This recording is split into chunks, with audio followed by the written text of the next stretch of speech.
კეთება მცველზე არ ადგება.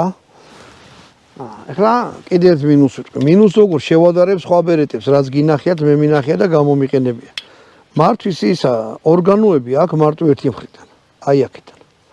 ანუ ბერეტების უმეტესობას ორი მხრიდან აქვს, ანუ თუ ცაცია ხართ, იმას გამოიყენებთ. არა, რა ვიცი, ძველ დროში რაღაც ცოტა სხვანაირი ხალხი იყო და თუ ინვალიდი იყავი, ან ცაცია იყავი, რა ვიცი, ცაციებს ცემდნენ ხელში, რომ გინდა თუ არა, მეც მახსოვს სკოლაში მაძალებდნენ, ნუ მაძალებდნენ, ვინც ცაცია იყო, რომ აჩვევდნენ მარჯვენა ხელიწერას.